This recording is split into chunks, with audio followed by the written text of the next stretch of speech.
Hello and welcome back to All Elite Reviewing, the post Double or Nothing 2021 episode. We've got a ton of wrestling to talk about this last week. There were 4 shows totaling more than 10 hours of All Elite Wrestling between Dark Elevation, Dynamite, and of course, Double or Nothing. Most of those we're not going to talk at all about this week. You know, we pride ourselves on the deep dive, but there is so much going on in Double or Nothing this year that I think we're going to have to just jump right into that and make the most of it. And I am joined again, as always, by my co-host, Shameek and Josh. Hey, Josh, thanks for having me on here. Yeah, it was definitely a long week of wrestling and definitely a long pay-per-view. So I know we have a lot to talk about today. I watched so much AEW. I can't remember anything else, not even my own last name. But you know what I can do? During the Dark Elevation opening credits, I can name every wrestler whose face appears on them. So take that, wrestling nerds. Who else can do that?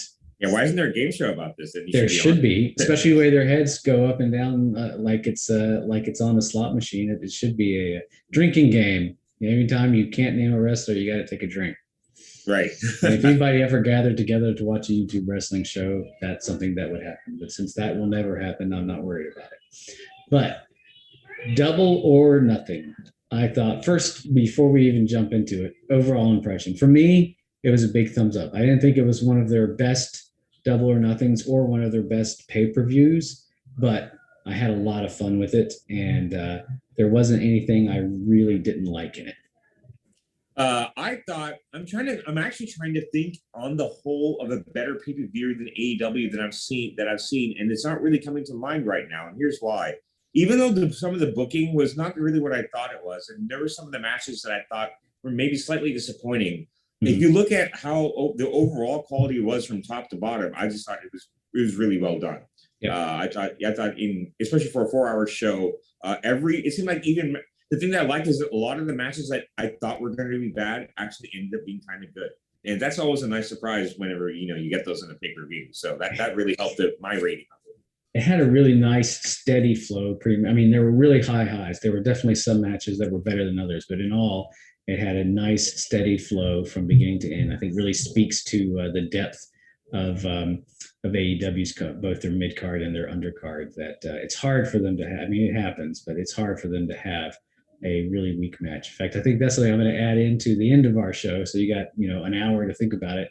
We're not going to rate all AEW pay-per-views, but I want you to think about what is the best AEW pay-per-view they've done so far. I don't remember. And where does and where does this rank in that? It's not a fun game. I won't say that I do, but I will say I am a tremendous AEW nerd, and it's ridiculous some of the stuff I am still remembering even from like a year later. I shouldn't. I have no excuse. I just do. All right, so we'll jump right into it. I'm going to speak briefly about the buy-in since I watched it, but I know you didn't, which was Serena Deeb versus I would say the returning Riho. She's been back for a couple of matches, but she moved here, right? She moved to Florida, so they said that when she appeared during the women's championship eliminator tournament, that when she wrestled on the U.S. side, that she was moving here. I'm sure that takes some doing, because apparently at some point between that and this, she went back to Japan for a little bit. So she only wrestled a few matches here, disappeared again, and now came back to wrestle on the opener, and is in theory going to be back regularly, but we'll see what that means, because they have such a giant card, especially in their women's division, which just keeps growing, and as they add everything on Dark and Dark Elevation, that there is not anywhere near the room that they once had for all the wrestlers. I mean, they've had to let go some of their original women wrestlers, some of it for pandemic reasons, like Jamie Hayter, just because they couldn't bring them in. But then recently today, they announced that they weren't renewing Shanna or Awesome Kong's contracts, and partly just because of where they are in the card, but partly because there's no time to develop a following, because they have. I completely forgot Awesome Kong was the promotion. She hasn't been well. I mean, she left like 3 months after. She left it like 3 months after TV started, and like December of 2019, and with Brandy's yeah, ill-fated little faction, right? yeah. With the what was it? Was it Nightmare Family the also? night Something the like that? Nightmare Collective. But what it That's what it was. was it Collective. was, and it's sort of the downside for the way they book things. It was an idea that Awesome Kong had that she wanted to do that didn't really have a fully fleshed out way to fit it in with the rest of AEW. So they tried to like come up with stuff on the fly, and it never really worked. And everything kind of, we lost Mel, we lost Awesome Kong, Brandy left. I'm trying to think if there was anyone Shanna else. was the Dragon Ball Z girl, right? And Shanna was the Dragon Ball Z girl, and she was out for a long time due to the pandemic, and then came back. But by that point, you've got Thunder Rosa and Tay Conti, and they're starting to have, and Jade Cargill, and now the women's division's a lot more competitive than it used to be, to the point where some of their real growing stars that they had in the women's division, like Jade Cargill and Red Velvet, weren't even on. Not any. I think Red Velvet might have been in the gallery somewhere, and the camera showed her once or twice, but nothing on the show. Nowhere. There's just no room for them. No room for Thunder Rosa, who has been pretty regular on these shows since All Out. They had to have really good matches on Dynamite. Jade Cargill crushed Kylan King, who's in one of my ones to watch lists that I'm listed. She's someone you're going to see probably regularly either on Dynamite or Rampage as part of the women's division. But like all of that was just relegated to television this week. Big Swole, who was on a bunch of pay-per-views, has, now she's down to wrestling good matches, better than she has in a long time on Dark and Dark Elevation with Kylan King, and this long ongoing feud they have with the Bunny and Nyla Rose, neither of whom were on the used to be pay-per-view mainstays, and neither of whom were able to make it. They're got their feud continuing, and it's one of the better parts of Dark and Dark Elevation this week. But people, not really getting a chance to notice it because a lot of the focus was obviously on the pay-per-view and the final head-to-head confrontation between Sheeta and Britt Baker. Britt Baker had a really interesting tweet earlier in the week where she was saying that this is her first time in a pay-per-view match since the original Double or Nothing in 2019. Because all the others, that's not technically true. She had some of them she was hurt. Quite a few of them she was in the buy-in match. Right. And one of them, she was involved in All Out, but it was as a cinematic match, so she wasn't actually in the ring in front of the crowd or anything. Dentist office match. In the dentist office match with Big Swole. Right. But it is true. Meanwhile, at the same time, at that time where she was being put in all those buy-in matches, Riho was the one who was in all the pay-per-views defending the women's championship, and she had pay-per-view after pay-per-view. And now it's totally the other way around. Britt Baker has the big match, and Riho is on the opener. So you can just see how these things switch and change all the time depending on who's up and who's down. So even some of these people we're talking about who are being stuck on Dark and Dark Elevation this week, I suspect who does not think Jade Cargill is going to be in a major women's pay-per-view match at some point in the future? The way that they're building her up to be it, and she has talent for sure. Yeah. But there was a great match between Serena Deeb and Riho for the NWA Women's Championship. Serena Deeb retained, which makes perfect sense because NWA has a pay-per-view coming up this weekend, so there's no way they're going to change their title on somebody else's show and then change it again.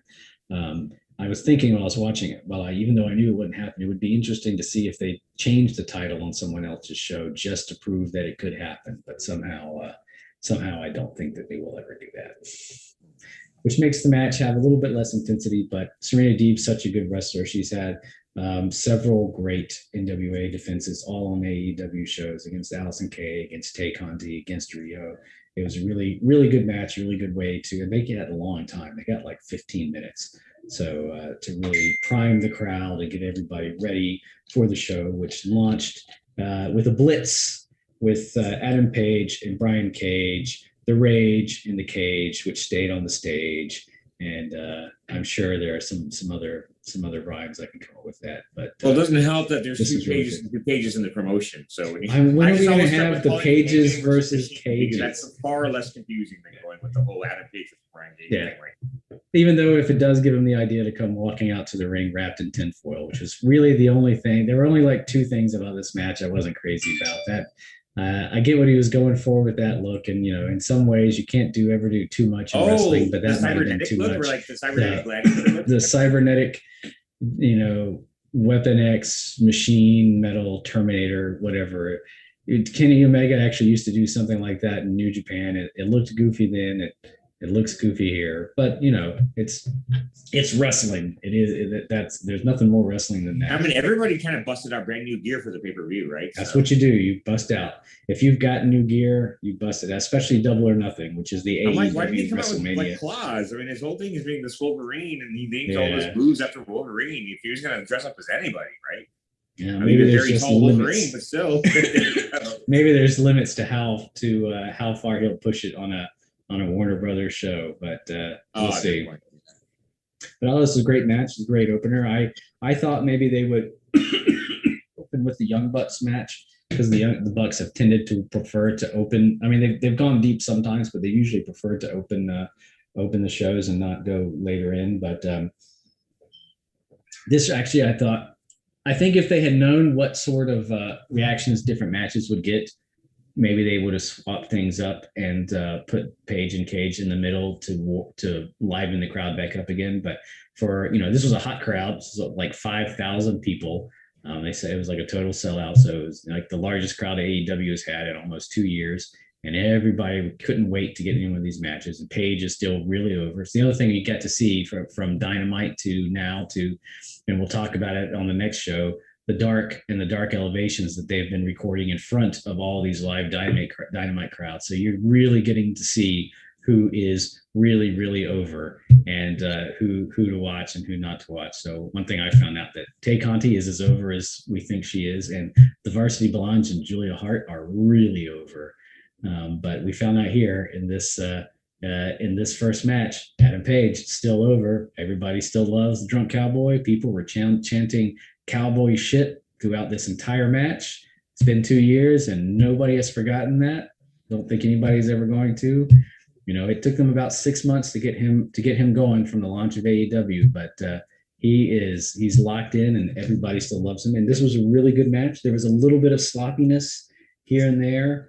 But I think maybe that's stage fright. Maybe it's just a little bit of trying to get into things in front of a giant crowd for the first time in a long time. They tried an interesting ending maneuver where Brian Cage was going to do Adam Page's buckshot lariat, and then when he got over, he's supposed to trip a little bit, not be able to quite do it. And even though that is exactly what happened, it still didn't quite look right. I mean, it's hard to fake not being able to do a move, especially one you don't do very often. It always looks a little weird, and this looked a little weird, but I still really enjoyed this match.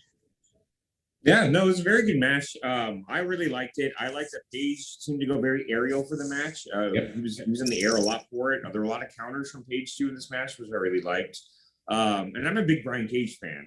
He's one of those people that I always wonder how he loses when he's in a match. But to Adam Page, it makes sense because Adam Page is a tremendous wrestler. He's got very good in-ring skill. The thing I guess I didn't like is that I thought the ending was a little off. Yeah, it's the same thing. I think he turned around a little too soon for the buckshot, or either that or Adam didn't do the buckshot soon enough. Something like that. The timing was off. He basically was on his feet looking at him, give him the buckshot for a little bit. So that was like, okay. There were a couple of those in this match. It was just like something was off. Not consistently, but every so often it would be like, oh, that looked a little sloppy, or that looked like something was off. And also, like, finally, of course, he kind of pushed the button on the little split with well, at least that's not. That's what we're hoping. We'll find out on Friday. Let's just say that. So so that's one thing that's definitely going to happen here. That going forward from this match is, I think this is basically just to set up the storyline again. I'm assuming Ricky Starks is healthy by now, or is he still injured? As far as I know, he's not getting in the ring anytime soon. Still, it's probably, from what I've heard, it's going to be the end of the summer before he's going to get in the ring. They can probably still do stuff where he can talk. I mean, the split's going to be going forward, but it's just going to be a slow burn. Yeah, it's not going to be just like not going to be like next week we're going to see the split happen.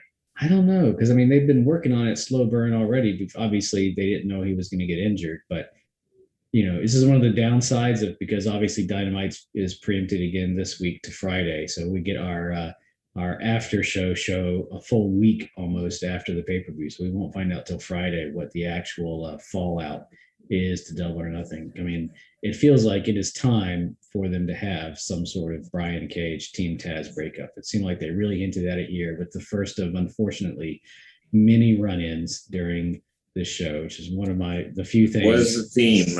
Yeah, well, I mean, I guess on that, but it felt, don't want to say it, but it felt like WWE stopped booking and that type of deal for a long time. Not quite that. I feel like WWE is kind of giving people PTSD about this stuff, because they not only do they do it so much, but they do it in order to ruin finishes. I mean, at least AEW does run-ins, but they still have finishes. I mean, the matches still end. It's not just an instant DQ and then, stops. There's nobody here like Vince McMahon who thinks that the finish doesn't matter. All that matters is that the match happened. But when you're going to have that many, I mean, it didn't feel so bad in this match because it was the first match and that helped them a lot. But especially as the night wore on, I was starting to get really sick of them. The crowd was starting to get really sick of them too. But, no matter how much anyone says that, the book, even in New Japan, they rely on it. You'd think that some bookers would get really tired of this and not want to do it, but it doesn't seem like I mean, I know it's bookers, it's a good way for bookers to get out of problems, but it's a crutch. It's an obvious crutch, and somebody needs to really get into it. So what's next for Adam Page then? Because he's got to be moving up the rankings. Well, the feeling is, the feeling everyone's had is that Adam Page is long-term being set up for Kenny Omega. And that's, that's going back to the breakup of their tag team last August, which has now been, 10 months already since that happened, that's where this was going. And it feels like that's probably the main event for All Out. Nobody knows. They obviously put this Brian Cage stuff in here in the way in order to take Page out of the way of the main event for Double or Nothing so they could have the main event they wanted, but not take him so far out that he can't come back. I suspect he's going to have some sort of interim feud. Hopefully he's done with Team Taz and he can move on to something else. And they don't. Sometimes AEW moves on right when they need to move on, and sometimes they just let stuff go on forever and ever and ever before they finally move on. You never know which one you're going to get. I'm hoping they have him move on to do some stuff with something else. But he's got two long dangling plot threads. The leadership of the Dark Order, which is still there, and they're going to, it feels like they're going to do something with that. And Kenny Omega. They may be tying those two things together, and it's those two things together are going to come together All Out, and that's why they've been doing it on such a long, slow burn. Time will tell. We'll see. I think I'm actually kind of looking forward to see what Cage can do as a face. I don't think he's going to be a bad face or anything like that. Be a really good bit. I mean, it's not going to be like Private Party, who I'm still kind of like, why are you guys heels? Like, this kind of doesn't make any sense. But Private Party will get there. Face, I can see. Yeah. I mean, like I said, I'm already a big Cage fan, so I wouldn't mind seeing him. It's one of those interesting things where for a long time it seemed like he was the one who was going to go heel, and then when it became clear how over he was, like, nope, he's got to stay a babyface. And I'm not saying he won't turn heel at some point, but I don't think anytime in the future. I mean, Ricky's also pretty over, though. Yeah, that's true. Ricky can do both. I mean, Ricky was a face in NWA. That's why it was kind of weird for me to see him as a heel when he got here, but I've gotten used to it. And he's a better heel than he is a baby. He can do both, but he's a much better heel than a baby face. So I wouldn't expect him to switch too often or too long. I think he'll probably be one of those guys who stays as heel most of the time because that's where his sweet spot is. But who knows? Jericho goes back and forth all the time. He makes good faces. So there you go. Yeah. Yes, and somebody who's got that kind of cartoony face making stuff always makes the best heels. All right. And so then they follow this up. This was a hot match with a hot crowd, which got everybody primed for what may be match of the night. I mean, it's no surprise. Almost every AEW pay-per-view, one after the other, it's always been like a toss-up between match of the night, the tag team championship match, or the world title match. And that's especially been true when Omega's been in the world title scene. The Young Bucks have been in the tag team title scene. And it's true this time as well. I mean, it's really like what your taste is in matches is which was better, Young Bucks, Moxley and Kingston, and or the Omega World Title match. Now, you and I both predicted that Moxley and Kingston would go over, and we were wrong. This one was the one I noticed in the betting pools that was the closest. This was basically a either people thought either way that nobody could decide. You know what I did not keep in mind is that Moxley's baby's about to be due soon. Well, that's what they said at Revolution when he got blown up, and then he stuck around to come into this tag program. So yeah, but to put the I don't know on what different. That's true. So I don't know what they're planning long term. It does leave like the real question. So obviously this was a match of style clashes, the brawling brawlers versus the run around and do everything tag team guys, and it worked really well. I mean, this was a great match. Moxley and Kingston beat the crap out of the Young Bucks, who then turned around and cheated 6 ways from Sunday. It wasn't quite the slow pace, like classic in almost NWA like heel match that they did against the Varsity Blondes a week ago, but it wasn't like the fast paced, do everything, throw everything out there as quick as we can, like wrestling, the Lucha Brothers stuff that the Young Bucks are really known for. Was kind of in the middle. And sometimes that worked really well. There was like a long period in the middle where and it's the one reason why I picked the Omega match better. There was a long period in the middle where both of the Bucks were in the ring without tagging out, and they were basically 2-on-1 handicapping whichever, and like Moxley and Kingston were just tagging off to come back in and switch off who was getting 2-on-1 handicapped. Right, and they didn't even do a ref bump or anything. They did it right in front of the referee, who was just standing there doing nothing, letting this go on for.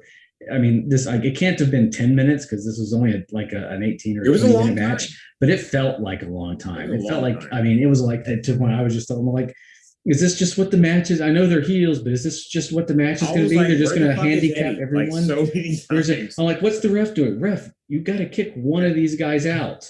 Or I mean, that's just give up. We love their tags, but like their ring psychology, especially when it comes to who's illegal, and that's the problem is that even I couldn't even tell. I lost track, and I don't usually lose track. After a while, I don't usually lose track, but I totally lost track. I was like, in the ring all the time. Which Buck is the legal man? I mean, and I like Lucha, and you can wrestle Lucha rules, but even Lucha rules have a degree of psychology, and there's a degree of rules isn't quite the right word, but the way that they're done, where when you start doing the everybody coming in and out, they balance that to make it work by somebody goes out, so you have 2 guys brawling on the floor. Yeah, like how many people guys in the ring at the time? That's the thing.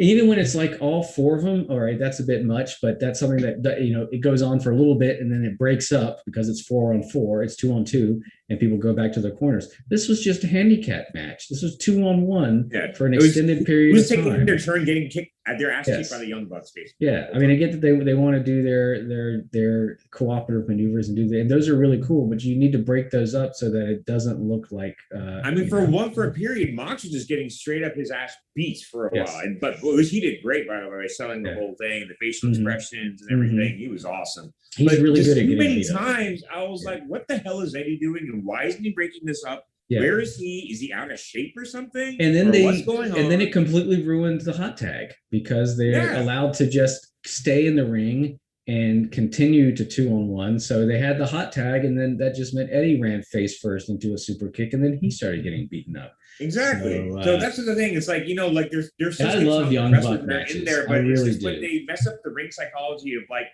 When you have just too many people in the ring doing too many things, it just it becomes. This wasn't even Lucha Brothers. This is straight up, cheating, which is fine, except they're doing it in front of the ref, and it just ruined. I mean, and I love this was still the second best match for me on the show, and it was really close to the best match. I still would have considered giving it the best match because it was that good, but that part really killed it for me. Yeah. And they'll still the Young Bucks will still have really great matches. They're getting ready to have a match against Pac and Penta, which is going to be awesome. That's going to be a great match. Yeah, absolutely. Great match.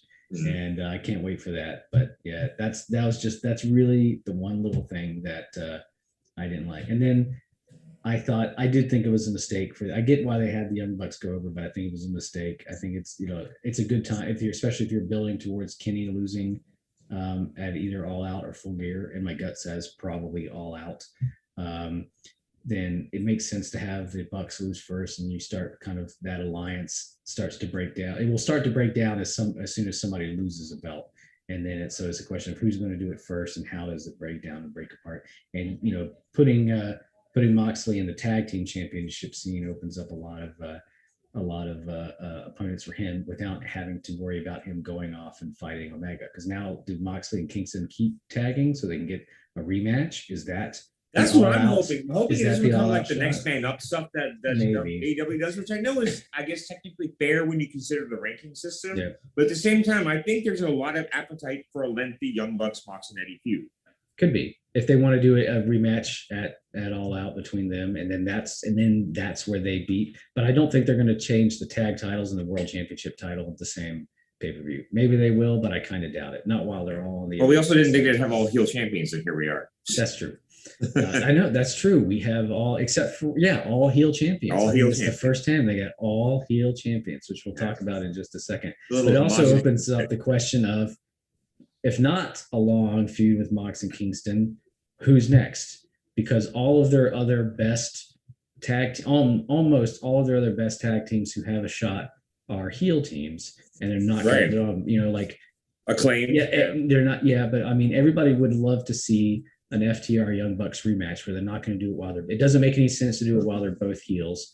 It doesn't make a sense to do another Young Bucks Lucha Brothers rematch while they're both heels. And I don't think Inner Circle Pinnacle's done, but we'll get to that. And Jurassic Express is probably still too green to have that kind of win. And so the only other team that makes sense is Proud and Powerful. Do they let Santana and Ortiz make a run? And it makes sense while Santana and Ortiz are faces, they actually probably are the next best bet to be the guys and they probably should at some point have the tag team championships and be the first guys in the Inner Circle since Chris Jericho to have a big championship. So it makes sense to have them do it if it's not Moxley and Kingston. But when do you pull that trigger? So I mean, we'll get some clarity on that towards the end of the summer. But that seems to be like the only thing else that they can do. So this was followed up by the annual Casino Battle Royale. I tend to think, like the first Double or Nothing, I believe, led with the Casino Battle Royale. I think the second one did as well. I feel I get why they wanted to start with a hot crowd and a hot match in front of a hot crowd. I feel in a lot of ways the Casino Battle Royale is better served going first because it really brings the energy down in the middle of a pay-per-view. There's just no way to avoid that. And it's not bad. I mean, it's not like an hour long like a Royal Rumble. They get through them fairly, especially using a shoot clock, which I really like. So they get through them fairly quickly, but it can be kind of messy because you got so many guys coming out at once, so many guys hitting the ring. And then in order to keep things from getting too crowded, you have to have cats walk through, but also you have to hit the camera. But you also have to have you got to have suddenly like no eliminations and then a lot of eliminations all at once, and then they changed the rules and suddenly we only had 21 guys where we were expecting 30. Right. Yeah. At least it shortened it up though, because there were parts where I felt like it was kind of dragging. I wonder if that was another reason they made that decision, because there were a lot of people who were hurt to the point where they had to have 2 substitutions right here, like minutes before the show started. They announced that they had to have 2 substitutions due to injury. I'm wondering if they also were like, you know what, this is going to be a 4-hour pay-per-view. Maybe we should make the Battle Royale shorter. So let's just cut down the number of participants down to its bare minimum, which left us with another group of people who weren't on the show. No Joey Janela on the pay-per-view. Once upon a time, was one of our prime mid-carders. Yeah. He stuck with his feud in on no Luchasaurus either. No Luchasaurus. He came out at the end, but but nobody else. Both Acclaimed. They had like both a Private Party in there. And you can tell who's getting pushed in there. Yeah. And then I don't get why 2 people could come out at once. Like the Varsity Bones both came out at once, and I was like, "How's that legal? Like, isn't that?" Well, it's supposed to be like when they name this was like the first time where they've ever had it one at a time, and I don't think they really explain that, because normally it has been when a suit is the last 2 years when a suit's been called, everybody in that suit all came to hit the ring at once. I'm wondering if one of the things they decided was like, well, this year we're gonna have it one at a time, so it makes more impact and it's not as big of a crowd. But I guess if you're in a tag team together, I actually did kind of think they missed a boat by having Max Caster and Bowens come out separately. Right. That's like they're a lot better as a together. I already got to come out with Isaiah Cassidy. Yeah, exactly. And then Mark Quinn came out like long minutes later, to you're wondering like, where is he? Hey, What's but he how gonna fire do? did Penta look, man? That the ring gear He was looked awesome. The Joker great. ring The gear. Joker ring gear Although might I be was like even better than the surprised Preston Batman ring Vance. gear. It looks like Preston Vance is gonna be like 10 is gonna be like Yes. Joker's henchman because that new mask he has. It does look like that. Well, I mean, he's been that Joker mask for a while. So yeah, somebody Yeah, made a joke that there were three Jokers in this match because then we actually had the actual Joker who turned out to be Joker Leo card. Rush, Leo Rush. coming over So from I New actually like Japan. because I don't watch NXT, Yeah. but I heard the name and I was like, there was something about this guy. And then because my friends didn't know who he was, and he looked good. Yeah. It was not a very long Not debut very at long all. for being the Joker. He's only, I mean, he got like a prime spot, but yeah, he's only in it for a few, which is But typically what what was they've the deal done. with him leaving WWE? There was something like controversial, right? Yeah, he had, well, there was like two things. He had a really good, really main event spot as Bobby Lashley's manager, but he did not want to be a manager. He wanted to be a wrestler. So there was that. But also, he apparently, he wanted to use WWE to push springboard himself to bigger and better things. He wanted to have a recording career and he wanted to have his own reality show. He wanted a lot of what he saw some of the other guys getting, and maybe he wanted it really fast. So there were people complaining that he was bringing his wife and like an entourage around, that he was asking for more money, and at the same time he was pressing for a reality show. So it's hard to say. So on one side it's him saying he's not really getting what he wanted because he ended up getting, once he went back to wrestling, he basically got pushed into 205 Live and he wasn't on TV anymore. But also apparently people found him really annoying and tough to be around. But I haven't seen anything but good things from him or heard anything but good things about him since he left WWE. And he did get on, he was on an MTV reality show and he's been on a bunch of other things. And apparently, he's mostly done really well with that. And I've seen him on AAA and New Japan since he left, and I think he's done some MLW, but I haven't watched it. And his matches have been really good, and people have said nothing but good things about him. So maybe it just wasn't a good fit for the WWE culture. It will be interesting to see how and if he plays into AEW. He is because he's apparently signed right now. He's signed to New Japan, and he's working AEW on a handshake deal. So it's unknown how many matches or how, like Matt Sydal was the Joker last year and he's become a regular member of the roster. He's had some really good matches with Kenny Omega and Matt Hardy, but he has also been one of those guys who's also spent a lot of time on Dark and Dark Elevation, having a lot of good matches on those. So I don't know if Leo Rush is going to be someone like that, or if he is going to be or if he's going to be on regularly. It seems to depend on what his needs are for New Japan, especially once people can actually start traveling back and forth to New Japan and you don't have them as available over here in the Americas. But we'll see. The rest of the battle royale, I mean, it was a battle royale. It was a lot better than the last one that they did. They had done one. I want to say they did one at Revolution this past year that had that was sort of that's the ladder match, wasn't it? Though? Yeah, that's right. It was the Scorpio ladder. Sky one. It was the ladder. That's right. It was the face of the Revolution ladder battle royale that was infamous for having a lot of blown spots. It had a good ending, but it was kind of a mess. And this one was a lot better. It wasn't as good as the one from Double or Nothing last year, but it had a lot of it was much more straightforward. I think they missed a few things here and there. Like there was a period where both Christian Cage and Powerhouse Hobbs were out for a long time, and nobody knew where they were or why. Right. That's what I said. Like, was she taking a nap or what something? happened? And but you know what? And you can kind of, but you also get to see that there were some story points that laid up in the future. Varsity Blondes came out; they looked really good.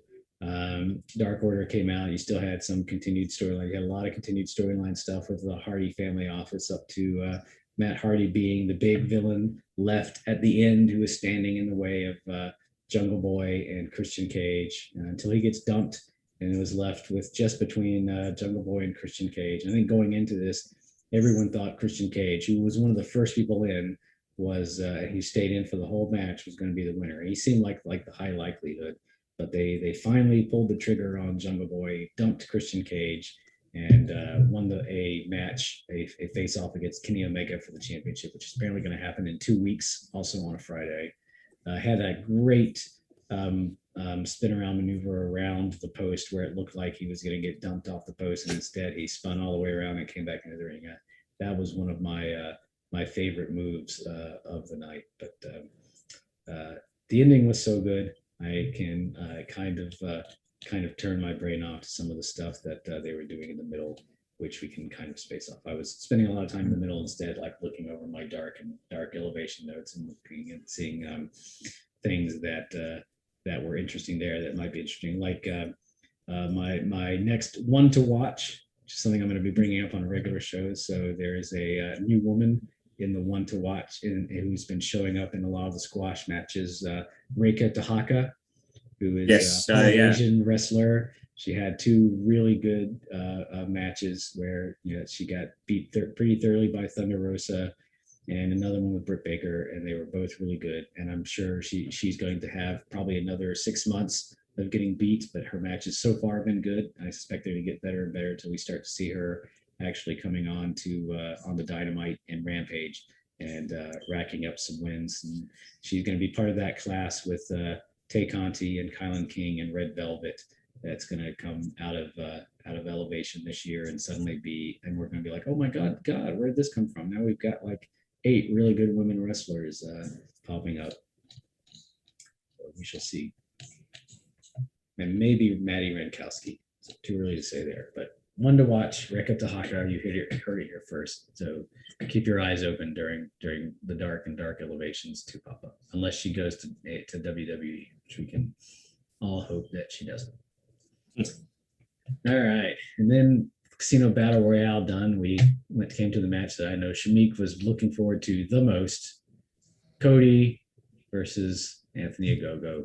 So this match kind of went exactly how I thought it would go, yep. But I thought the booking with like Cody going over a Go-Go, even though I hated Go-Go, I didn't get the point of Cody beating Go-Go. Like, what does that do for either of their characters at this point? It's weird, and especially because of all the top guys, Cody is the one who's usually, I won't say happiest the most to lose, but has been been doing it more than anything else to put the younger guys over. It appears that this is the beginning. It seems weird that they're, or at least still really only like the middle of the Ogogo Nightmare family stuff, because they've got more matches lined up over the next few weeks. So it's not over. Like, it doesn't ramp up my interest for that feud, which is already kind of low. Like, you know, it's something like, oh, like, and you can definitely hear it in the crowd, because I will say when the crowd starts doing the Seven Nation Army chant, everybody was bored. You could feel just all the energy go out during this match. And maybe it's one of those things where we have seen the last several months. Cody has worked some real miracles where he has brought people into the ring and had these live matches where on paper you're like, this is going to be a disaster, and they did it and it worked fine. Like a live match between Shaq and Jade Cargill, neither who have ever wrestled a match before. That should be a recipe for disaster, and they pulled it off tremendously. He's done several of those. So I think maybe it felt like, Cody knows what he's doing. He can get a match out of anybody. He's going to make it work. And I won't say this is the first time that's failed, because they had a match. It wasn't like terrible. It wasn't awful. It was fine. They had a match. There were some things. Some of it was a little clunky, but there were some. They were relying on that punch gimmick. Ogogo actually wrestled for a little bit. That was neat to see. Ogogo wrestled. He did a really good frog splash. I think maybe we saw the limit of what he can do, and he's still picking things up, which is fine. I mean, that's about where somebody should be in 1 year into their career. But he can do a match, and we can, he can do it. He can do a 12-minute match. I don't know if I want to see him doing one every night, but now we know he can do one. It's not all just 2 minutes, punch the guy once and go. Or maybe just one with a better story behind it, because sometimes that matters. Like, you want to be mainly the story just wasn't there. It's one of the sad, I won't say sad things because it's fine, but just seeing, a year, well, I guess it's been a little bit more than a year ago, but when we started, like, Cody was the baby face of AEW, and his matches at Full Gear against Chris Jericho and MJF at Revolution were like, those were the baby face heel matches everyone was behind. And that doesn't seem really true anymore. I mean, he's around and he's doing stuff, sometimes it comes and goes. I mean, he's had some big stuff. Some I don't know if anybody really ever got behind the Lance Archer match, but people really got behind the Brody Lee TNT Yeah, with the Brody Championship match. That was a really good feud. So I mean, he's still easily capable of doing them. I don't know where this one just seemed to. No one ever was really behind the feud. You could feel it before the match even started. You felt it during the match. It doesn't help that QT doesn't have much charisma. So, when she's the leader of the faction. Well, it's not supposed to be. I mean, you get the feeling it's not really supposed to be about QT. It's supposed to be about Anthony and probably to a lesser extent Nick. Is it when he loses to Cody on a pay-per-view? Is it about Anthony anymore? That's the thing. It's curious booking, because it's at some point he'll win, I suspect. But at least at the moment, the idea is to see that he can do a match. But I mean, we're there, but we're not there. So this killed the crowd. That's killed. I mean, the casino battle. I got a little pissed off when he started doing the Angle slam. I was like, "Come on, you're doing Kurt Angle's moves." He's an Olympian. I was surprised he didn't do the Angle. Bronze. I mean, he's a freaking Olympian. What else is he gonna do? Or participant. Yeah, that's what the bronze. No one remembers the bronze guys. They remember the guy who won and the guy who lost to the guy who won. Next thing I know, you'll be saying, I could beat a bronze medal boxing guy. It depends on the sport. Yeah, right. What multiverse, but yeah.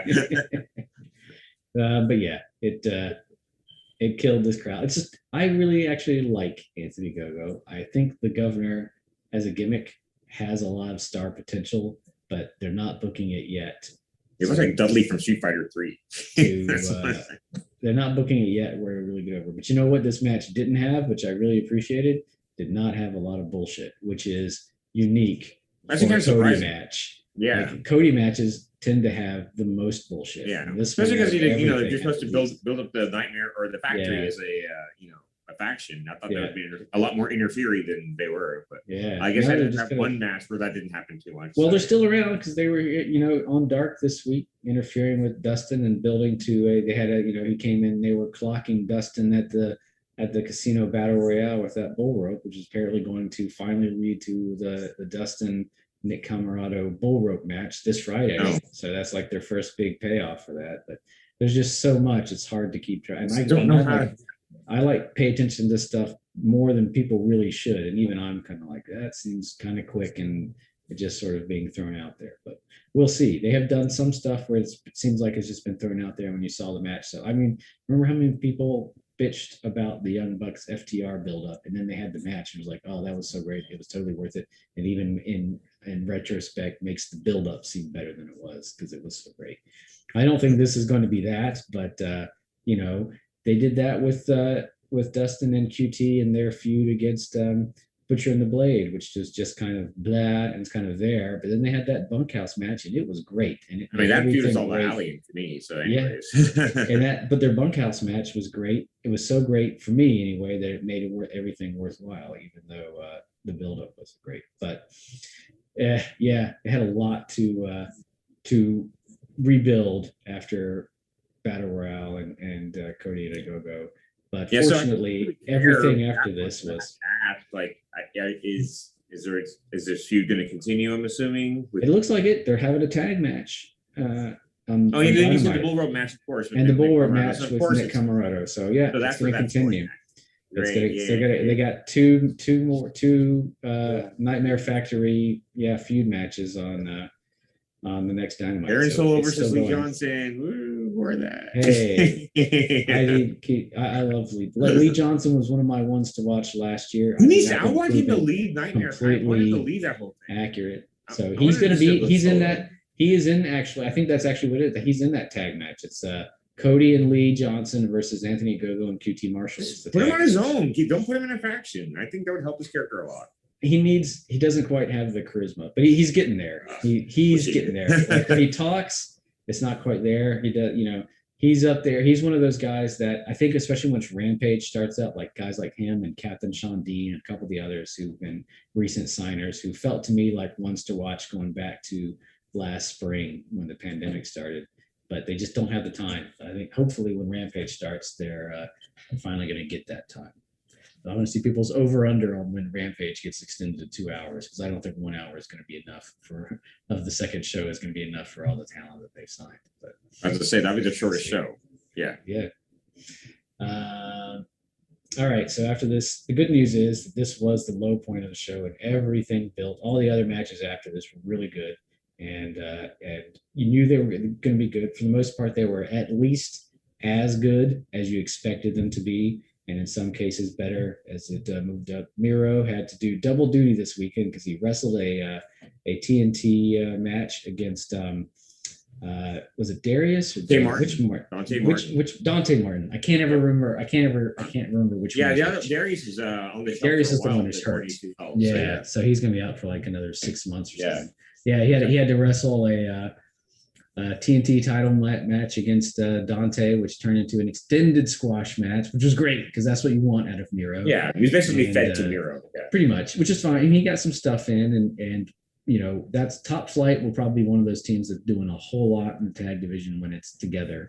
It's just got to wait till it's together because they're all about their in ring. They don't have like personas yet. They're just all about their in ring. But then Miro had to turn around 48 hours later and have a Haas fight with the Murder Hawk monster Lance Archer in I think his first pay-per-view where he is flat out a babyface. I mean, he's been the babyface of this entire feud and even coming out he's been the babyface of this feud, coming out and helping Sting. I thought they were doing the typical heel thing because he hasn't really given any facey promos or anything like that. Well, he's still kind of reacts to the crowd and makes mean faces and stuff like that. He doesn't throw anybody out when he comes out. He doesn't kill anybody on his way to the ring. And he has come out.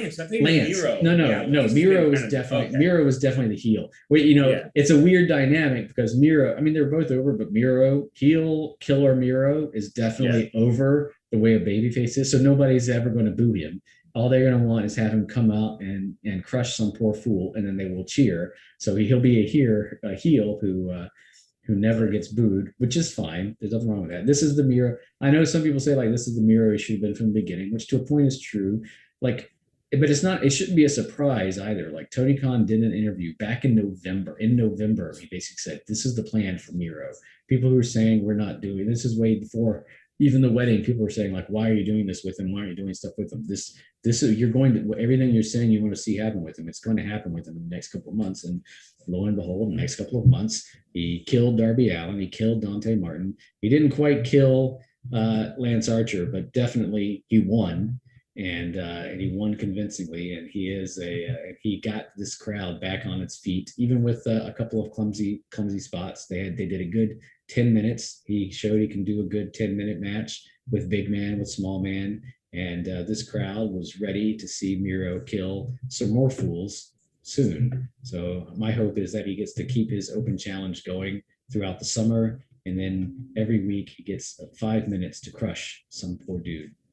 I was a little disappointed by this match, to tell you the truth, because I think that maybe that's my fault. I think maybe I expected too much out of this match because a lot of times it felt the pacing was just really slow. There were a lot of times where like the other person was down, like basically like everybody's getting rest. They did a lot of face making in order to give people their rest. They didn't do rest holds. It wasn't quite like a 10-minute bear hug.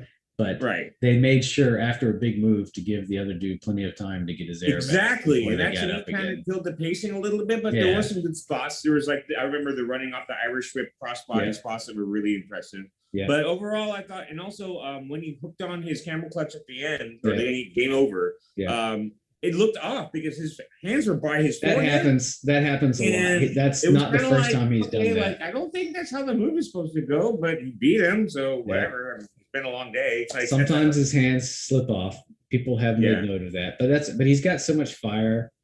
That's okay. And for a second, like Lance Archer was actually going to hit the blackout on this 280-pound beast. I'm like, no way. I don't think I would want to be Miro getting ready to get flipped head over tea kettle like this. But what does this do for Lance's character going forward? Is he get basically buried on Dark and Elevation? No. Lance is one of those guys that they view thing or that they view.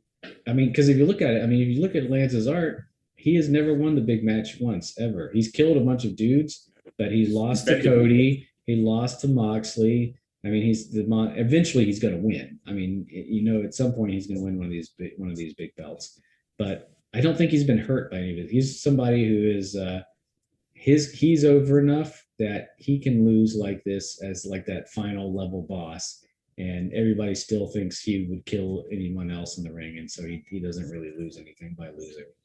I was excited when Jake brought the bag out. I was like, "Oh, Damien!" But then I was like, when they started just throwing the bag, and then they murdered Damien. I hope there's not a real snake in there. No, there's not a real snake in there. I was like, at that point, I was pretty a garden hose or something. There was a real snake, but I was like, okay, they murdered. Like, you can almost see that look on Jake's face too. He almost went like, "No, Damien!" But just with his face, it was great. And apparently, if you were there for the fan day on Saturday, Miro they did an angle on Miro, ran out and dick punched poor Jake the Snake in the middle. I saw that they showed that on the pre-show. I think. Oh, did they? Yeah. I wish I could have been there. It's great to have run angles just for the people who were physically there. But that really brought people back, which is good because it led into the next title defense, which was Shida versus Britt Baker, which was everyone and their uncle knew that Britt Baker was going to win. Yeah, I've been looking forward to this match. The only way that anybody, it was the only thing that, if this made having Britt Baker won made so much sense that if this had been in the WWE, she would have lost because that's how much sense it made. Which is why everyone knew she had to win. And but now thinking about it, that does give us all heel champions. But it wasn't as good as the first Shida Britt Baker match, and it wasn't as good. I think the only way that this could have been better, though, honestly, and it would never have happened, is if they had the Britt Baker Thunder Rosa match had been this match that ended with a title change. But there's really no way you can capture that twice, and that it was going to be that great. But Shida's really good. Britt has gotten a lot better in the last year than she was in her first year. And she, again, has gotten a good match out of almost anybody. But I don't know, probably not enough people really saw their first match when it was in QT's gym in the middle of the pandemic when only 500,000 people were watching at a time. That match was really good. And I think for the handful of people who did see it, there was some hope that this would be a redo of that. And it wasn't quite that. There was there was some stuff that looked like there were some blown spots in the middle. There was a crucifix that it looked like that they actually had, that Shida basically just jumped onto her back. Shida had a little bit of wardrobe malfunction going on too. So one strap broke halfway through. And there were a couple of things that it looked like somebody wasn't sure exactly where they were, what came next. But it came back together really well in the end. But then it also had a bunch of bullshit with Rebel. I'm tired of Rebel. I mean, it's fine for her to have. Yeah, Rebel, we know she's Rebel, not. She's not injured. Rebel shouldn't be. I mean, she's been walking with that crutch. Is it a mental crutch at this point? 9 months now. Nobody should be letting her come to ringside. There's no reason for her to come to ringside during a big match. She can be there for all the other stuff, but she should not be coming out to ringside for the big championship matches. And then so you had all of that mess, and then you had to mess with the belts. They didn't need any of that. They really didn't. It wasn't enough to win the match, but they really did not need any of that. They should have dumbed down. They should have just had it. I mean, if they were going to have a clean finish, which they did, then why do it? Just go all the way through and have the clean finish with the lockjaw. One thing that I kept yelling because I was like, you put the glove on. Use the damn glove. Why did you put it on? You're not going to lockjaw every time she's on the mat. I was like, why are you going for pins when you had the damn glove on? I think she tried the lockjaw twice and she got out of it twice. So the idea was to keep teasing it. I mean, just keep doing it. That's the one that's going to win, right? Right. As long as there's no thumbtacks. But yeah. Right. I mean, that was one of the things where Shida kept getting out of it, and Britt Baker kept avoiding the Tamashii until she finally got hit by it, but then kicked out of it for the first time. And nobody mentioned it. I mean, that's the first time she's ever kicked out of the Tamashii. I mean, that's when you know, right? She's been pinned by it a couple of times. Yeah, if you kick out of the finisher, unless something really weird is going to happen, that should be right. Like Don Callis goes in or something. Starting to pull somebody out, and people start yelling, "Fuck you, Don," which is great. That is when you should have. That's the kind of heel heat you should get for interference. That's exactly what you want. But it's hurt when everybody else before you does interference. I hope that whenever, now that she's the champion, that that the Rebel relationship changes, or at least drop the crutch, because it's just stupid. Yeah, drop the crutch. It's not worth it. It is not getting you anything. It's getting go away heat. Exactly. X-Pac heat. You don't want that. You don't want X-Pac heat. Even X-Pac didn't deserve X-Pac heat, but that crutch is starting to deserve X-Pac heat. and the other thing with the question will be is how does Britt Baker go forward? She was received like a baby face when she won. She's making things. Her she got promos have been very cheered. tweeny lately. She got cheered like no heel gets cheered for beating a beloved baby face. She's like MJF but wrestles. Like Yeah. basically, say, look at her. Like like she's very good at being a heel, and you want to see them on TV more. Except that she actually puts them You get a in the feeling work. like similar to Miro, she's gonna get cheered even in JF. She's gonna come out and still be a heel, but she's gonna get cheered, and everyone's gonna cheer for everything that she does, like she was a baby face, even though she's acting like a heel. But at the same time, she's much better as a heel than she ever was as a baby face. Much better. She's very bland. Yeah, very bland. It feels like I'm not even sure how she could go back to being a baby face while still keeping all the role model stuff. And it feels like it would be a step backwards. So I don't know. Right. So now the other thing is what's next, and everyone has to figure. The question is when is that we're heading to eventually Britt Baker Thunder Rosa 2. So now it's just a matter of when and who do they put in her way? Because I don't think they're going to do that for All Out. I think they're going to want to save that for a title change at some point, which means probably the women's roster is from now, so that she can run down her list of challengers. Because the Dark and Elevation show, some days I feel like they're at least 40% women's matches. So the question is, who else is a good pay-per-view match with her? Is Red Velvet? Well, they're building up yet a little bit. They're putting on a little bit of a role with matches. That could be something to throw at her really quick. Building up who? Statlander? Yeah, Statlander would be a really good one. I don't know if it helps Statlander to keep losing title matches, because at some point they're going to want to put it on Statlander. That's true. She just got back. But that's like right before she got hurt. She had lost a title match to Nyla Rose. So it was like a year ago. Yeah.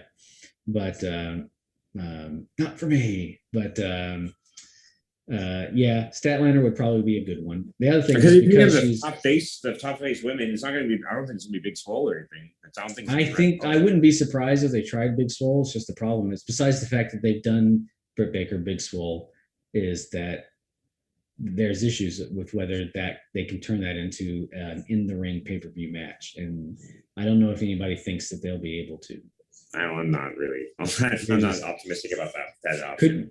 I think Statlander, yeah. In fact, now that you say that, that seems like the most likely one for All Out would be Britt Baker. If they want to push off Thunder Rosa, which they should, the next most likely one would be Britt Baker, Statlander. You could do at some point Britt Baker, Red Velvet, who's coming along. Britt Baker, Tay Conti would also be. That's another one. Really interesting. Right. Mm-hmm. Because Tay Conti just had the match with Shida, right? Not too long ago. So that could be another one. That's also a good option. Yeah. There's Britt Baker Riho rematch. Britt Baker's never been able to beat Riho, so that might be interesting. The downside is they have a lot of heel wrestlers, and I don't know if you want to do that for a pay-per-view. I mean, like Britt Baker, Nyla Rose. I don't know if you really want to do that. Britt Baker, Penelope Ford, heel stuff. I don't know if you want to do that. Britt Baker, Jade Cargill. I mean, I don't think you want to put Jade Cargill into that kind of position unless she's going to win the title. Yeah. And you don't want to do that heel versus heel. If Jade Cargill is going to do that, you want her to be going over like a beloved baby face, which means that's probably like a year or two down the road for her. So I don't know. But yeah, I think Chris Statlander makes sense, but I think it seems like long term, which means probably 6 to 9 months from now, they're moving towards Britt Baker, Thunder Rosa. And if I were them, it would be with an eye towards putting the belt on Thunder Rosa. But I'm very much looking forward to this Britt Baker championship run. I think it's going to be pretty good. Yeah, I mean, and the thing is, she's put in so much of the work that she absolutely deserves it at this point. Well, is there a bigger, better women's star in American professional wrestling right now? I mean, Asuka's pretty good. Yeah, but she's getting buried. I mean, she doesn't have the championship now. She gets basically third place behind Charlotte Flair and Rhea Ripley. I'm just saying talent-wise. Yeah, talent-wise. But I mean, the whole package, talent-wise, combined with presentation being booked right. That's crap she would jump. Bianca Belair. She's not called up to the main roster, right? She's not NXT anymore, so that's the issue. Yeah. Who? Asuka got called up to the main roster, right? She's on like NXT 4 or 5 years ago. Yeah. So that was it. She's been on the main roster since like 2018 or something like that. Yeah. And a lot of their best like Rhea Ripley's up on the main roster doing silly stuff, and Bianca Belair's on the main roster doing like a lot of really really good stuff. She's probably it's like probably like a toss up between Bianca Belair and Britt Baker, who is actually the best presented women star right now. But I think you make an argument that Baker even more so, because she's got a really clear defined character that she does better than anybody. All right. So we're coming up on the home stretch. I'm going to blow through the next one fast, not because there's anything wrong with it. There's not much to say about it, which is Sting and Darby Allin versus Scorpio Sky Page. Yeah. Sky Page. What I will say is that the only thing about this match is Sting looked a lot better. He looked great for doing. I mean, when they said he's going to do an in-ring match, I mean, yeah, tag match. It has to be a tag match, but 62-year-old man did a suplex onto a ramp and then dove onto it. He did all of his stuff, and all of it looked, the Stinger Splash looks crisp. The Scorpion Death Drop looked crisp. All of it looked. I mean, they put a lot of it on Darby Allin the way they should. Sky and Page worked with him super well. They had just the right guys to be in the ring there with him. But I did not watch like Nitro as a kid. I did not watch a lot of Sting. I knew who he was, but I wasn't like a giant Sting fan. I knew who he was. I understand his place in the wrestling hierarchy, but I have no nostalgia for him. But and I never watched TNA. But like I wouldn't mind seeing another match with him now. But I'm like, all right. So far, the 2 matches he's done, I've liked both of them. The stuff that he is doing and the feuds he's been in, and the way he's helped guys out, have worked for me, and this was a lot of fun. It may get to a point where it's not, because I don't know if they can do any other live Sting match that's different from this one. I think every live Sting match would probably have to be some version of this. So I don't know how many different variations of that they can do before it runs out its welcome. But this, for what it was, I had a lot of fun with, and I really enjoyed. I thought it was kind of funny also because of the intro video, right, where Darby's like on a half pipe somewhere, like it looked like California, by the way. He was like on a half pipe, and then like he comes down to black and white, and then I'm like, wait, is he gonna skateboard all the way to the arena? And then he comes by and he's like, before. Hey, asshole, cars exist. And then he gets in the car and drops it over there. Sting didn't actually say that, but I mean, I'm pretty sure that's what he was thinking. He said, that was the feeling that you were getting from it. Yeah. And also Darby played the babyface in peril for most of that match. Like he did. That was his job. I mean, that was but he does that. He offense in that match. No, I mean that whole match was. He's been made now, so he can do that. They don't need him to be being made by Sting. But I mean, he does babyface in peril better than anybody on the AEW roster right now. I mean, that he does it really well. You needed somebody who's going to be babyface in peril for Sting, because it couldn't be Sting. And that meant Sting had to always get the hot tag. And this built up for him to always get the hot tag and look great once he got it, which worked. I mean, it's simple, but simple, there's nothing wrong with simple. When simple works, it works, and this worked. Yeah, and I don't know where those guys go next, though. I mean, I don't know what storylines they have going on. Yeah. I don't see this as a feud. No, they'll go find some other guys to, they'll probably, I suspect they'll interrupt their promo and have a feud with them. I suspect there'll be some stuff with Darby that's going to continue, but I wouldn't be surprised to see them like get sucked into doing something against Dark Order or so, like, because Dark Order isn't going to be in the Young Bucks stuff, but they need some sort of heel team to tag against. It's not going to be Team Taz because Starks is hurt, so it's either Hardy Family Office, which can go on for a while, but who knows? They also keep saying they want to do something really big with Scorpio Sky.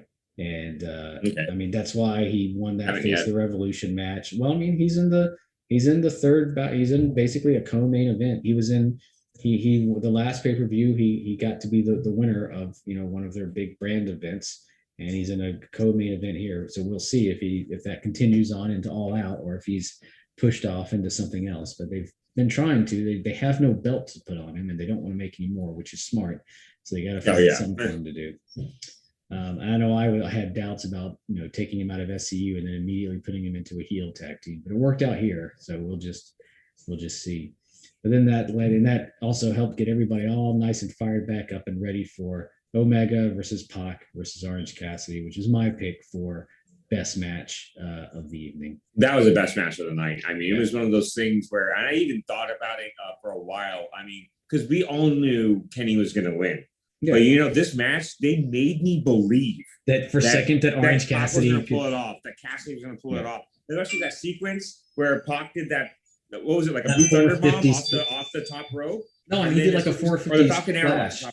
Oh no, yeah, the Falcon Arrow. Yeah, and then Cassidy comes in and throws him right pushes him off. out of the way and takes it. But I gotta tell you, as soon as they started with the no DQ, I was like, come on. Well, those are standard rules for a 3-way, but yeah. And I was like, no, obviously someone's gonna interfere and it's gonna be Kenny, but they made me believe, and that's how great that he could still pull it off. Well, and also Pac really fucking brought it. Yeah, Pac, he was amazing in that match. He just proved why he should have been in main event matches at WWE. Absolutely, I always dropped his the booking ball. As Neville was not great, and I was like, I don't know how he ended up on 205 Live, and that's all you need to tell. Vince McMahon took one look at him and said he's too small, and man, no, the guy can go, and he got showed Ricochet. But his movesaws were a lot better than Kenny's that night. Yeah, he was killing it. Kenny was killing it. They kept Orange Cassidy doing what he can do. Cassidy can do more than that, and I think if it had been him doing a one-on-one match, I think it probably with either one of them, it probably would have been great. I mean, well, I know it would have been with Pac because we've seen him do an awesome one-on-one match with Pac. So, and they balanced it just right. I know a lot of people don't like 3-ways because of the way that WWE has abused it.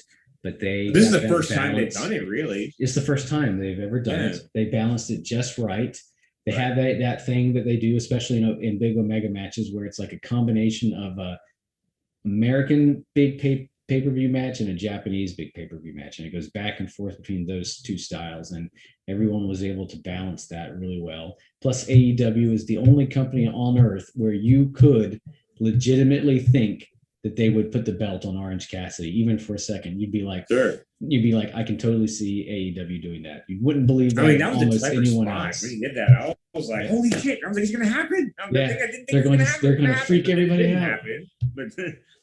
But it also, as much as those Chris Jericho matches, I think it helps further cement OC as a main event guy, and he can be a pay-per-view main event guy and can be a dynamite main event guy. And I think we'll keep seeing him be one of those guys, whether he has, like MJF, probably whether he has a belt or not.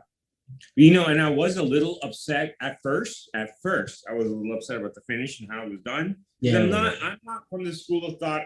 I kind of would prefer other finishes than say schoolboys or backslides and shit like that. But I will say, I thought about it. Cassidy was getting his ass beat all match. Yeah.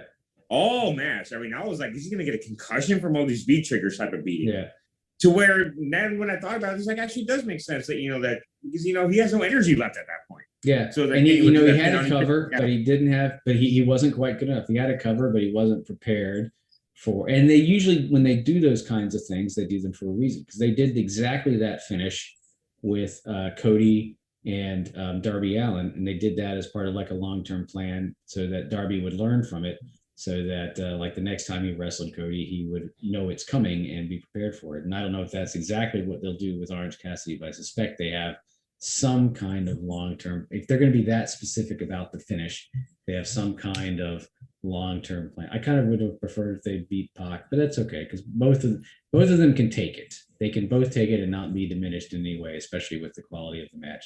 And it was a clean finish, even with all of the interference, which is the only match where that it was the only match that actually needed that kind of interference from Don Callis. It was B, the only match where it didn't bother me that much, except that it had been done so much up to this point. There was a big part of me going like, oh, like as soon as the Good Brothers came out, I was like, oh God. Yeah, no, here we go again. Yeah. But I mean, you knew it was going to happen, but even when it did happen, you're like, oh, not again. But Don Callis is the best heel in wrestling right now. Absolutely. I mean, like MJF is a great heel, but right now, Don Callis is the best heel in wrestling. And everything. No, I mean, there's even like a still photo I saw today where like Kenny's holding the title, but just the way Don's looking at the camera and the face he makes, it's like, perfect. Man, you just gotta punch the guy. After he sells you a used car that's a lemon. Like that. It's like at one there, and it was great. Even when he was on commentary, there were a couple of times where Cassidy got the upper hand, and he would start like he choked on his drink because he thought the Kenny's. And then one time when Kenny's actually being covered, you hear him start to go, oh shit, and like run off the mic. It's perfect. And he comes and he grabs. I know a lot of people were annoyed with Kenny punching the ref when he couldn't make. I thought that was a great spot when Pac would not Yeah, let I go mean, of for the a no DQ match, that's the type of shit you pull, man. I mean, you can't do it. I don't know why anybody complain. Like for that, that's why when I you said can no do it. DQ, I was like, this is So the type do of it. match I'm surprised nobody does it either. But it was even better starting before that because he was trying to kick Pac, and Pac would not let the brutalizer go, no matter how many times he got kicked in the face. And so that was a great setup. So what are you gonna do? Well, I'm gonna knock out the ref. So that I mean, there are a bunch of matches I liked before this, but like this was definitely like this. It was worth the money that I spent on this pay-per-view just for that match to me. I mean, because when they announced it was a three-way, I was very excited about the whole thing, and then I thought that it delivered basically. That was I was just surprised they made me think he was going to lose. I mean, that's how good it was. They really made me think that he was going to lose. That was maybe the best championship title defense I've seen this year. Like until the end, I would have said the exploding barbed wire death match if it had an actual explosion at the end, because that actually was a better match from beginning to end until the bomb didn't go off. That was a classic. But this sometimes how you finish that kind of influences the whole match. It really does. At least it influences your memory of the whole match. And there have been a few main event WWE ones that may have been better. I didn't love the WrestleMania Roman Reigns and as much as some other people did, but there was a Drew McIntyre, Braun Strowman, Bobby Lashley three-way main event that actually was fantastic from beginning to end. I don't know if it was better than this because that didn't have like psychology. It just had great wrestling from beginning, which especially for the match with Braun Strowman in it is saying something. Right. But this may have been better. This may have been better than all of them. There's probably no. I take it back. There was a Will Ospreay Shingo Takagi match that actually was better. That actually may be the best match I've seen this year. But that's like the level you got to get at. You got to get up to the elite of New Japan wrestling before you can. It's like the only thing that's going to top this so far this year. And I suspect if they do Omega Adam Page this year, it'll be even better because you know that when they do get around to doing that, like the entire focus of that will be to make Adam Page look as much like a hero as anyone has ever looked like a hero ever. Right. So we'll see what that's like when it happens, because now we have to talk about the last match, Stadium Stampede 2, Stadium Stampede Dos, this time with the Inner Circle as baby faces versus the Pinnacle, who have not been as clearly, even though we know everybody who's part of them, they still have not been as clearly defined as heels, as a heel group as they really should be, because MJF does all the talking, which both makes sense but also hurts them as well. Right. I think it was fine. I thought it was a fine. I thought everyone going in thought there's no way this can top Stadium Stampede, and it didn't, because it couldn't. Couldn't. Yeah. Well, even with just the makeup of it, because this is versus the Pinnacle, so there's a limit to how goofy it can be. You can't. Right. There's no the mask. There's no Page riding on a horse. There's no pain. There's nobody There's no changing of your clothes underwater. Or Ortiz being afraid of having to wear a life preserver. This was way more serious. 3 feet. Yeah. It had to be, because you can't do goofy stuff with FTR. You can do some goofy stuff with Sean Spears, but you don't want to do too much because he's been but that's like after all the goofy stuff he's been part of, he needs to be involved with less goofy stuff if he wants to take it seriously. FTR, you don't really want to be doing that. Wardlow and Jake Hager, you can do some, which they did, but they mainly just did big Haas stuff. MJF. There's one scene though. One thing I want to talk about real quick that I thought was super funny, because I play a lot of video games, right? Especially video games. I grew up playing adventure games a lot. Mm-hmm. So the scene where Sammy gets changed to the thing, and then all of a sudden he looks and there's bolt cutters like right next by. I'm like, in a video game, the bolt cutters should be like shining. Like, yes, they would. Those and I'm sure they thought of that. Well, they had a bunch of. I like the pushing Wardlow through a wall. It's just like that, and then fighting with the ice picks and stuff. And you can tell they were really thinking that. Yeah, I was like, Sub-Zero has entered the match. That's right.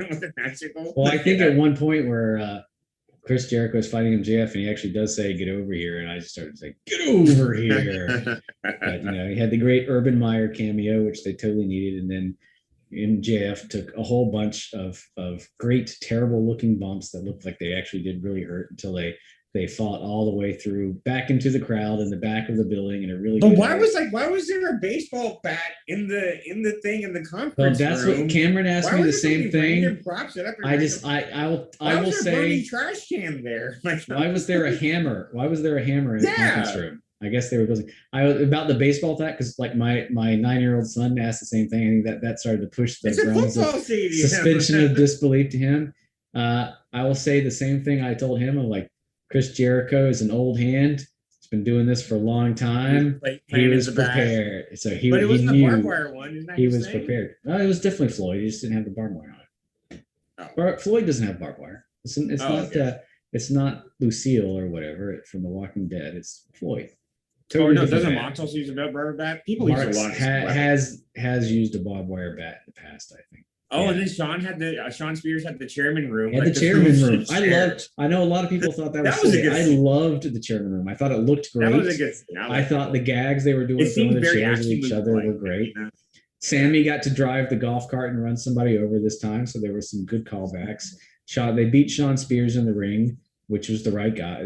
He was the right guy for them to beat. I was actually confused to whether it was live or pre-taped, but I think it was a mixture. Both. Right? It was both. Yeah. Like anything I think happening on the field was pre-taped, but then they had it set up to transfer. But they did the transfer really cleanly, right? From the pre-tape to live. So just when they came right out of that hallway into the back of the crowd, which I bet surprised everyone. No one, you could tell nobody back there expected. But I'm glad because it was something to all that money just spend the last 20 minutes watching a screen. No, you want it to be ending in a match, and MJF looked like he really did get racked on those stairs for real. He took one for the team, and then and there wasn't nearly as much color in that match as I was expecting. It seemed like there was way more color in the other matches. Yeah, but not on purpose. I don't think there was like matches that got color, but none of them on purpose. It seemed like it just happened. Maybe it just happens a lot because it didn't seem like anyone really did it on purpose this time around. Not that I can remember. Maybe somebody. Sammy pinning, I guess Sean was some type of redemption for him, because I guess he's the one that called it. He's the one who exactly, and he's the young guy. They want to make into a babyface hero. So it's got to lead to a rubber match now, right? Which I'm hoping they. I feel like this feud. So do you think the feud is over, or do you think it's going to keep going through the whole summer into All Out? I'm hoping that this is the end of it and they can start doing other stuff. I hope it's the end of it too, but do you just end it at 1-1 and that's it? Everybody just goes off? I don't know. I think they all need to move on to things where like each person's Stadium someone's doing a solo, someone's doing a tag, not just 5-on-5. I don't know. Stadium Stampede should be a blow off. Like it was last year. It should be. I think it should be too. I'm just not confident they're going to go that route. I wasn't as put off by War Games not being a blow off because I knew they were going to do Stadium Stampede. I'm like, no, they do actually have an even bigger match coming up, so War Games can't be the blow off, but Stadium Stampede kind of has to be. But it does leave the question of who does, if it is. And I think the feud's losing steam, honestly. Yeah, who does Pinnacle move to now? Because now that the Elite are all good guys, who does the Pinnacle move to? Do they start feuding with Moxley? Which they've done that before. Do they do that again? Is there another group big enough? Do they start feuding with Dark Order? I'm thinking does that help Dark Order? What if it's like it's Pinnacle and MJF versus Hangman and Dark Order, which in a lot of ways makes a lot of sense because MJF and Hangman have been fighting since. I mean, they were the final two contestants in the original Casino Battle Royale. They were the final two contestants in the original Diamond. And those would be good wrestling ring.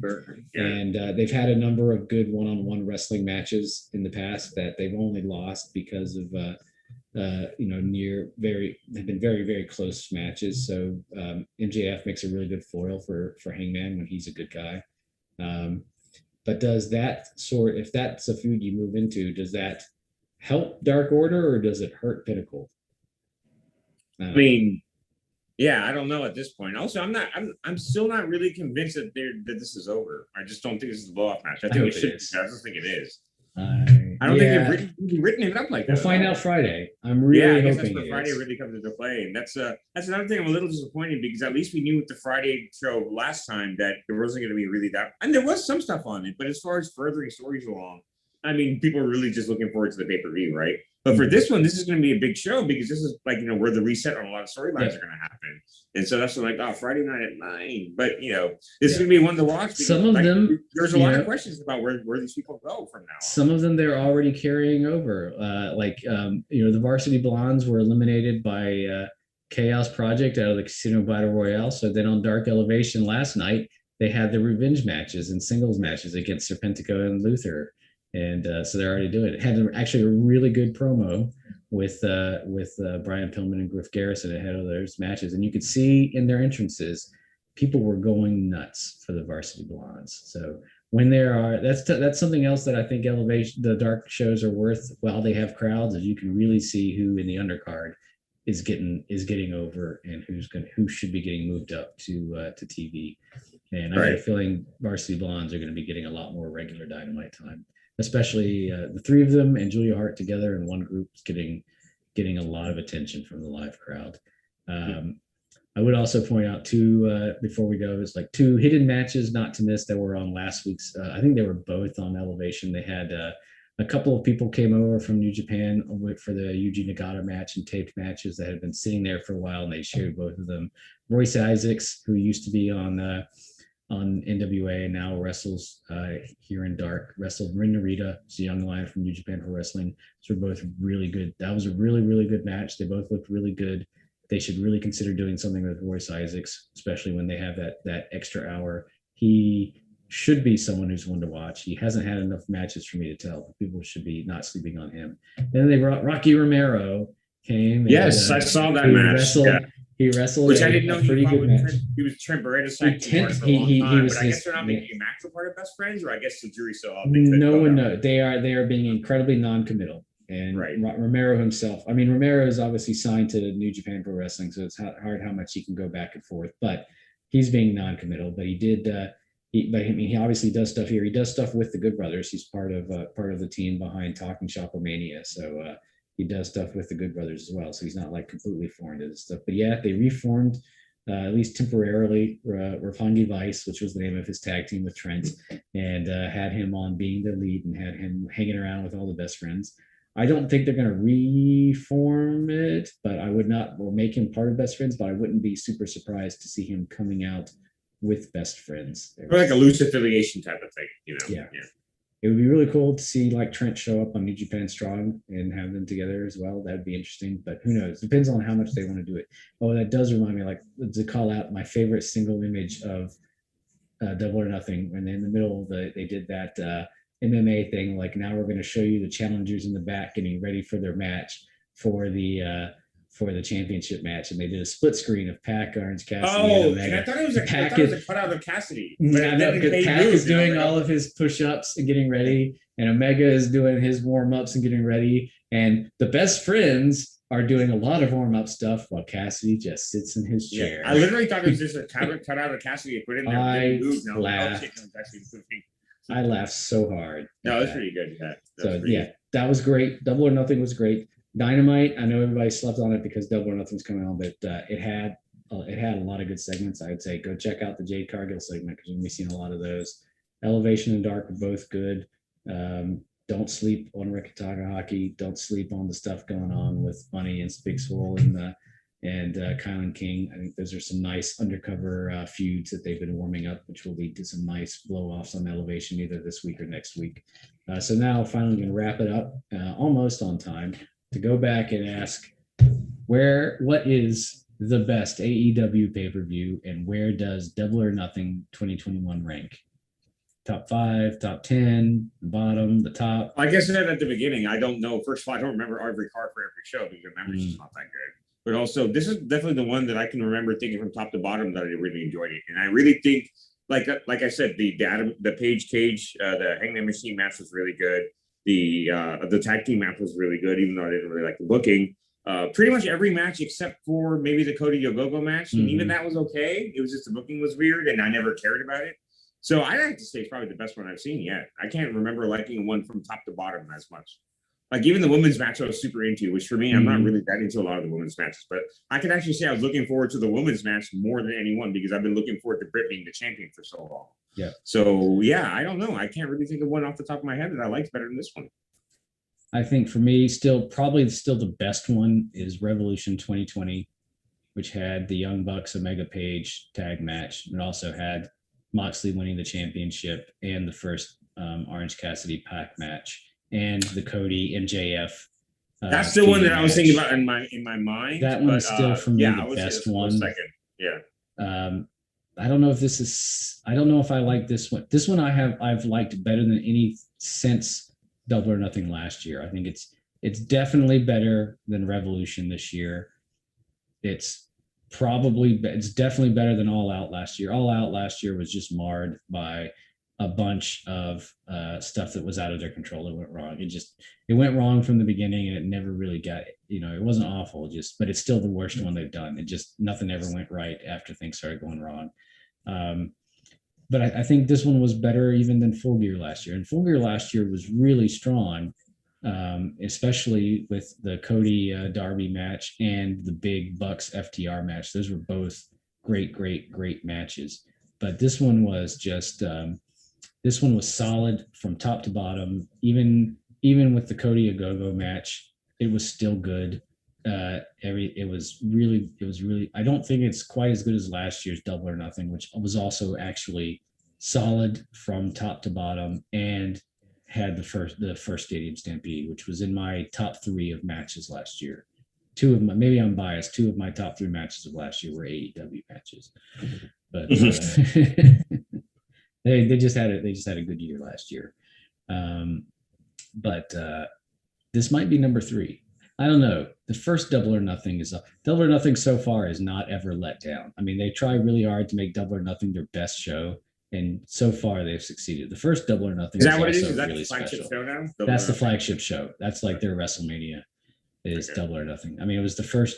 It kind of felt like it. All Elite show. It was the first official All Elite. I mean, All In was really their first show, but this is their first official All Elite wrestling show. And the first Double or Nothing with the Cody Dustin match and the Young Bucks Lucha Brothers match was really good. So all 3 of the Double Nothing's been really good. I don't know if this one's not better than last year's. It may have been better than the first one. It's hard to say, but I would probably put this in the top 4. Yeah, Revolution and then the 3 Double or Nothings. Those are probably their 4 best shows that they've ever done so far. So that leads us to All Out. And then this Friday we've already had 2 more Elevations and Darks. I haven't watched Dark yet, but I watched Elevation and it was solid. You really saw how over Jungle Boy was, getting him to wrestle a singles match. Yeah, I mean, Jungle Boy was, that's the thing that I was surprised. He was over. We can just squeeze this in real quick, is that he was more over than Christian. Oh yeah. He was more over. He was more over than just about everybody. People were singing his song more than they're singing Joe Judas. Yeah, I think this weekend should clear up for everybody there that it's time to give Jungle Boy that big push because he's really over. All right, so we'll be back. When will we be back? Well, let's see. We got Dynamite this Friday, right? So I'm assuming maybe around Monday or something next week. I mean, soon after that. Yeah, it'll be time to cover Dark, Elevation, and Dynamite, and we'll see what the Double or Nothing fallout is going to be, and what the road to both All Out and the launch of AEW Rampage is going to be, and what they're planning. That's right. Yeah. And Mr. Mark Henry. So that's right. We didn't even talk about Mark Henry. We're going to talk about it next time because I think he's supposed to be on Dynamite on Friday saying something. So I mean, he just barely came out and said and just waved and everything, right? And, which is good. There's a lot of wrestling to get to. So there was a lot. There was a lot on this show. All right. Well, until next Monday, I'm Josh Starnes. I am Shameek and Josh. And this is All Elite Reviewing. Cue the music.